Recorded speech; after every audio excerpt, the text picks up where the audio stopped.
Tällä videolla katsotaan, miten jatkuvan tilastomuuttujan luokittelu tehdään GeoGebralla ja sitten katsotaan myös, minkälaisia erilaisia kuvaajia GeoGebralla saa. Ja nyt luokitellaan sille, että tämän ensimmäisen luokan todellinen alaraja on 159,5 ja luokkavälin pituus 5. Ja nyt tässä on aineistona suomalaisten naislentopalloilijoiden pituuksia. Valitaan koko sarake, jossa nuo tiedot on. Mennään tekemään yhden muuttujan analyysiä. Ja nyt tämä heti valmiiksi tarjoaa tästä histogrammia, josta luokkien lukumäärää pääsee tuosta liuusta muuttamaan. Ja taas tuolta saisi sen pylväskaavion. Mutta me haluttiin nyt tämä luokittelu, eli se lähtee tuosta histogrammista.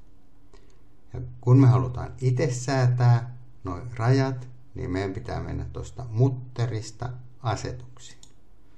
Jolloin täällä on ensimmäisen asetaluokat käsin. Ja tänne tulee sen ensimmäisen luokan todellinen alaraja. Ja luokkavälin pituus on se 5. Ja tässä heti näkyy ton histogrammin kuvaaja tässä tapauksessa.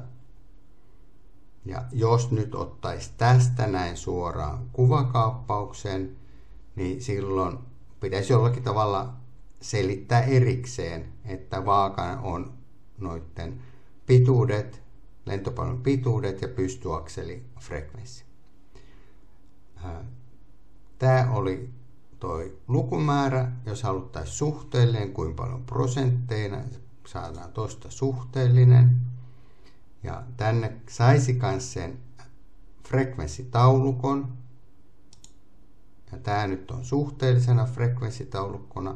On huomattava, että tämä GeoGebra tekee tänne nämä välit niin, että näissä on ne todelliset rajat. Nämä pitää erikseen kirjoittaa uusiksi niin, että siellä on ne luokkarajat eikä luokan todelliset rajat. Mutta nyt vielä haluttaisiin tehdä itse asiassa suhteellisen summafrekvenssin kuvaaja. Summafrekvenssi on tuo kumulatiivinen, laskee summaa. Suhteellinen kyllä. Ei haluta histogrammi, vaan halutaan frekvenssimonikulmio. Ja tuossa nyt olisi se suhteellisen summafrekvenssin kuvaaja. Ja tämän, ja niin kuin nuo muutkin kuvaajat, saa vietyä piirtoalueelle, kun ottaa tuosta kopioi piirtoalueelle. Mutta tämän suhteellisen summafrekvenssin kanssa siinä on vielä lisäsäätämistä niin, että saisi tuon Y-akselin just kivasti suunnilleen siihen kohtaan, mistä tuo alkaa.